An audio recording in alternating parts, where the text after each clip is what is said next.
اور تکبیر کا معنی ہے ہم اسلام کو پوری دنیا پہ غالب کریں گے، حضور کے دین کو پوری دنیا میں غالب کریں گے، اور ہر باطل سے چھٹکارا پا کر ہم تکبیر کا نعرہ لگاتے ہیں. ذرا نعرہ تکبیر.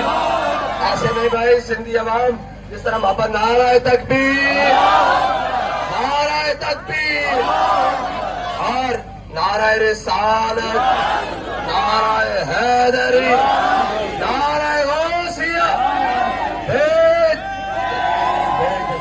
اور یہ عالم اسلام کے لیے آج کا دن بڑا خوشی کا دن تھا جب محسن پاکستان زیغم اسلام حضرت ڈاکٹر عبد القدیر خان صاحب نے پاکستان کو ایٹمی قوت سے نوازا تھا.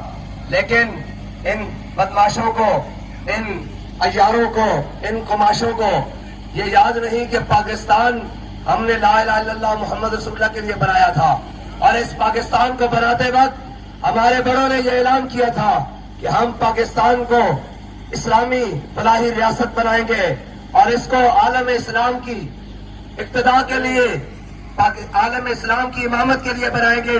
لیکن انہوں نے پاکستان کو اپنی عیاشیوں کے لیے بنا لیا.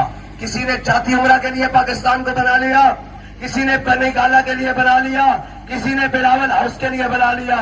پاکستان ان کاموں کے لیے نہیں ہے، بلکہ پاکستان کا مطلب کیا. اور جو کوئی ہماری ایٹمی طاقت کی طرف میلی آنکھ سے دیکھتا ہے، انشاءاللہ وہ آنکھ بھی نکال لیں گے، وہ بازو بھی توڑ دیں گے.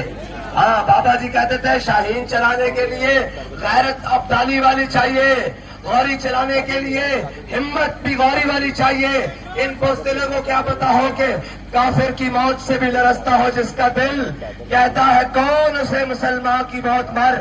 اور کہتے ہیں جی ان کے پاس بھی ایٹم ہے. میں نے کہا ان کے پاس 1000 بھی رہے، ہمیں غم نہیں ہے، ہمیں غم نہیں ہے، اس لیے کہ اقبال کہتا ہے قبضے میں یہ تلوار بھی آ جائے تو مومن یا خالد جانباز ہے یا حیدر کرار.